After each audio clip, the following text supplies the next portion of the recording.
Namaskar. This transmission is coming to you from our second channel, and here is a huge request for all of you to like, share, and subscribe this second channel.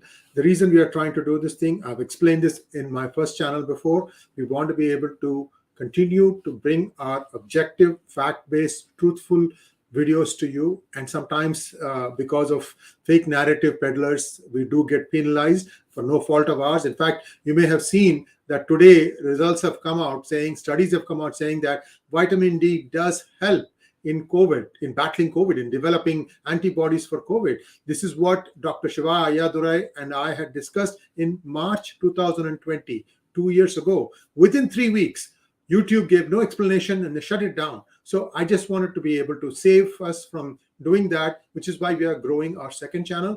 Again, sorry for all the spiel. Today we're going to talk about hijab. Why are small, innocent school children being asked to wear hijab? Now, if it was something that they were doing from a very young age, I can understand. But from what I am reading, this has happened in areas around Shivamogga and Udupi in Karnataka. These are all places where you have a lot of educational centers. Manipal Institute of Technology is one that comes to mind. REC Suratkal. I don't know, I think they're called now NIT Suratkal. All these are institutions that are in and around this area, very high areas of institutions of knowledge where people are imparted high-grade education. For example, Satya Nadella, I think, is from Manipal Institute of Technology, if I'm not wrong. So why is hijab suddenly being added in the form of a school uniform? I hope it is not something that the children wanted, and I hope it is not something that the parents wanted. So if it is not the parents, if it is not the children, then who is it that is telling all these innocent children that you shall wear hijab from this day on? Because that's what triggered whatever other things are happening now. Once that happened, then you had boys and others wearing saffron. And then as a return to that, now I'm hearing that many places they are having people wearing Jai Hind with blue stoles. You know, come on now. You come to schools, you come to colleges to learn, not to show off your religion. Why is this happening? I mean, at least for some time, can't we show some maturity? Can't we say that, listen, our children don't need this distraction of religion. Let them be children, because they are going to be children once in their lifetime. And then afterwards, it is a real hard life, whether it is schools or intermediate colleges or even universities. They go there to learn, not to do politics. And why are some disgruntled, mischievous elements trying to do this thing?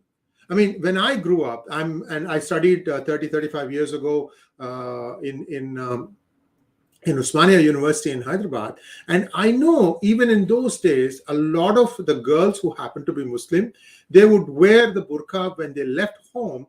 But the moment they got into the bus, they would take it off.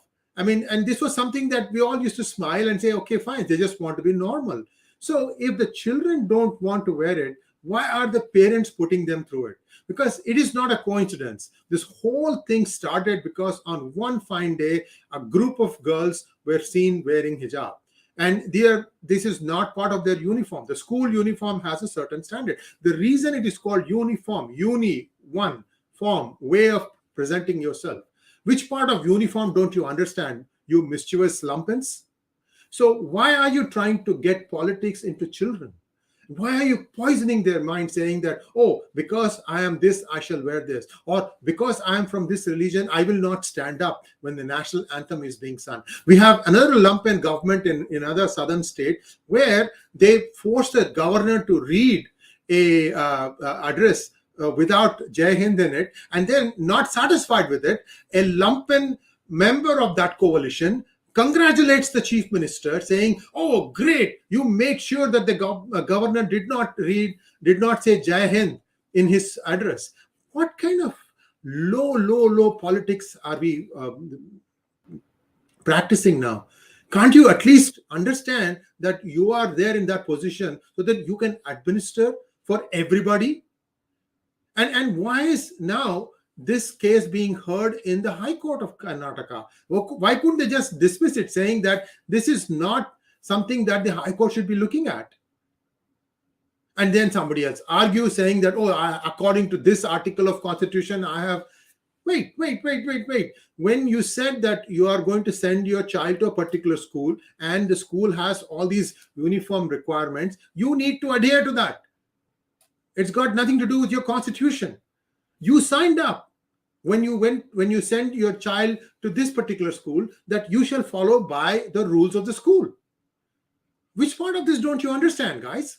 So the big beef that I have here is that the moderate voices amongst the minority communities have to make their voice heard.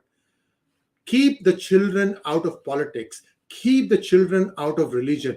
I have no problem somebody being told, this is your religion, read this thing, pray to this God. Absolutely. That happens in the confines of your house, in your prayer room. Please don't flaunt it outside. If you want to do this thing, what happens is each side will start doing one up on the other, and there is no end to this. This is how we were hundreds of years ago, and everybody was fine with that. The problem is that you want to do it for yourself, but you don't want the other religions to do this thing, and then when they do that, you get outraged. See, this is where the hypocrisy comes in. Be consistent. If you don't do that, then life is more complicated than trying to show off your religion in a school where the uniform guidelines are already placed. It is as simple as that, black and white. You want to go to that school, there is a code for uniform, you have to wear that. Don't try to, given all these excuses, and then now for 3 days the schools are closed in Karnataka. That's such a waste of time. Just when normalcy is returning. In fact, California, which is one of the biggest states in terms of primary school education, they are going to lift the mask requirement for school children next Tuesday. This is the last week they're going to have a mask. So once that goes, then attendance will be full. So normalcy is beginning to return. Guys, let us learn to be normal. Let us all pursue knowledge, pursue truth. Don't waste each other's time trying to do this silly theatrics. Just because there are elections in some of the states in the north doesn't mean that you have to show off all these things. Thanks for watching. Please like, share, and subscribe to our channel. This is our second channel. You may be already subscribing to our first channel, but please do subscribe to this channel also. And don't forget to click on the bell button. Namaskar.